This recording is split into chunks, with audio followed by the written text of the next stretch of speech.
This video will be a channel update, but it will also be a pack crack for Ravnica 3. And then after that, I'll do a Force of Will pack crack. But basically, what I've been up to is waiting for Strixhaven. But then when Strixhaven comes out, I'm already at what? Seven set, large sets standard. So I'm going to go a little standard crazy once Strixhaven comes out. And I plan to crack a lot of it and catch up and do some more Kaldheim and all that good stuff.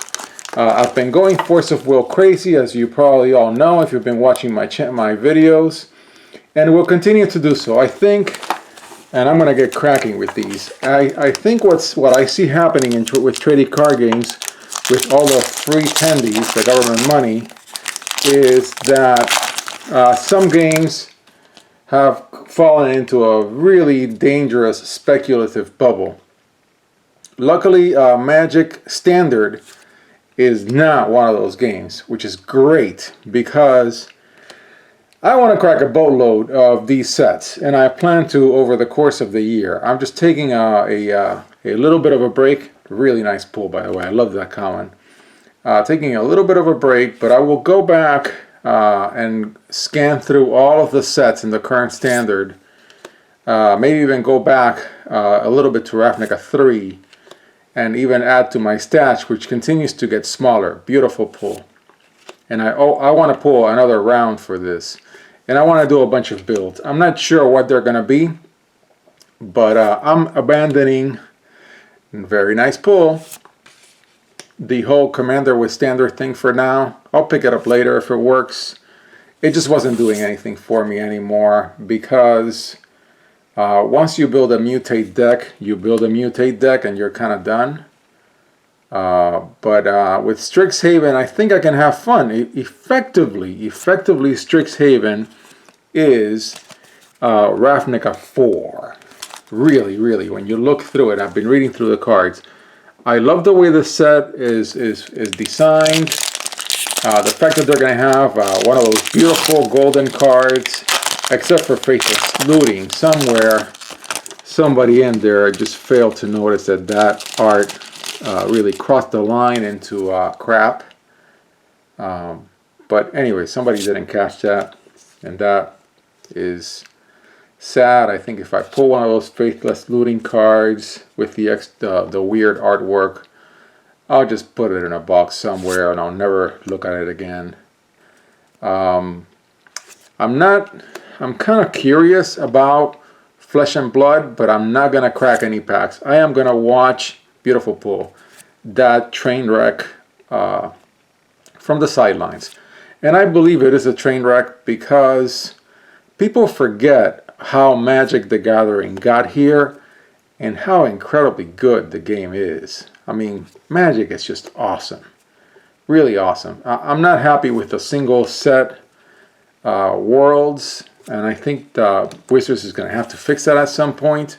Maybe it will fix that naturally by having 2 Innistrad 3 sets.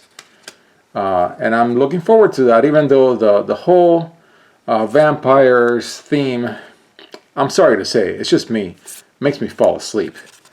But I did like Innistrad. I did not like Shadows of Innistrad. Not really. I played it a little, but because I play every set, but it just wasn't my jam. But what's happening with Flesh and Blood, I think, is very interesting. It's really interesting when a game becomes a bubble. The bubble in Pokemon is different. It's different. And I even believe what Rudy says when it comes to Pokemon, that Pokemon may not even be a bubble. It just so happens that it hit that new level which it was bound to hit. I mean, in my household, all 3 of us are hardcore Pokemon Go players. My son is level 36, 37. I'm level 41. My wife is level 43 or 44, something crazy like that. And of course, it's exponential, so it gets harder and harder. So yeah, this is basically my channel update. I haven't uploaded a channel update.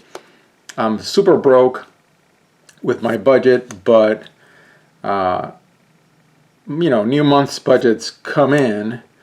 And so I think for the rest of the year, I can safely say it's going to be Strixhaven Plus, building up to the D&D set, which I expect will be a home run. I mean, D&D is awesome, even though I've played it only very little. But incredibly enough, Dungeons and Dragons is doing well with little kids. I mean, my son, his friends, he's got friends who play D&D, and they're like 10, 11, 12-year-olds. So I'm looking forward to Strixhaven big time.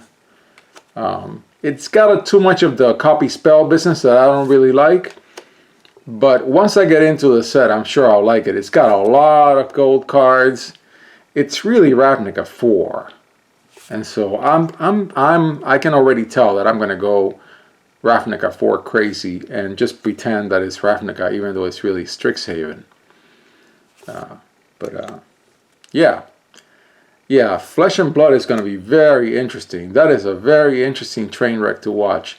So the thought there, folks, is, do you want a poorly managed game that is good, like Force of Will, okay, or a very well managed game that is just a World of Warcraft rehatch? Really nice pool, very nice card. And I believe that's what Flesh and Blood really is. I have to say, I looked at it. It's interesting. I mean, it's a cool game. But the frame, the artwork, even the mechanics, very similar to World of Warcraft. Now, I like World of Warcraft, and I collected it, and I've even made videos of it. One of my all-time, I think my all-time most watched video on this channel is a World of Warcraft, like a building kit. And I also cracked a few fires of Outland packs. Very hot packs. English fires of Outland packs. And I have a few left, like 4 or 5. From like a lot of like a dozen that I bought. And I cracked a few at the time. So it's going to be a very interesting summer with Monarch from Flesh and Blood. And I think there's going to be all kinds of hype about how Flesh and Blood can be like the number 3 game and displace maybe Yu-Gi-Oh! And take a big bite out of Magic. I think it's going to take a little bite out of Magic, definitely. But I don't know. I'm just not getting it. I'm going to stick to these games eventually.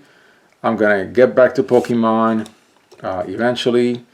I want to get back to, oh, great pull. Look at that. Beautiful. War of the Spark, man. War of the Spark. So good. Such a great set. Never get tired of cracking these packs. So yeah, it looks like the rest of the year, folks, in this channel, there's going to be a lot of Magic, a lot of Force of Will. I'm continuing to have a lot of fun putting together those old sets into decks. I've built a really nice long document. Oh, beautiful. Nice. I love this common. That I will maybe eventually put into like a presentation, maybe make videos of it. Just builds for Force of Will of many of the rulers in the first 3 clusters. There are, I believe, 60 rulers in the first 3 clusters. And I think I can build about half of them. So I think that's going to be really fun. Nice. I think that's going to be fun. Yeah. But it's going to be a very interesting summer. There's going to be a lot of hype talk around Flesh and Blood. I've seen a lot of it, and boy, that just doesn't, I don't know. It's not Magic, folks. Just keep that in mind. Every other game needs to take a little pause and salute the best trading card game. The first one and the best one ever. Okay, so what did we crack in these packs? This is going to go into my, I think, my large set incremental cube. I'm going to start putting descriptions in those files. I've gotten lazy. I've been terrible about it. Seb McKinnon. Yeah, look at that. That's going to be cool to get more artwork out of that guy. I wish Therese Nielsen was back. Maybe if she repented or something, maybe they would like shave her head. like what they used to do in France with French women who had relationship with male Nazi guys. I don't know. Maybe they should shave her head and then let her do more artwork, because she's the best artist in Magic there ever was. Sorry that she messed up, and cancel culture got the best of her. I miss Therese Nielsen's artwork on these cards. But yeah, I wanna do more Ravnica 3, and definitely do a ton of Ravnica 4, otherwise known as Strixhaven. It's really Ravnica 4, which is great. Really looking forward to those packs. All right, folks, have a great day.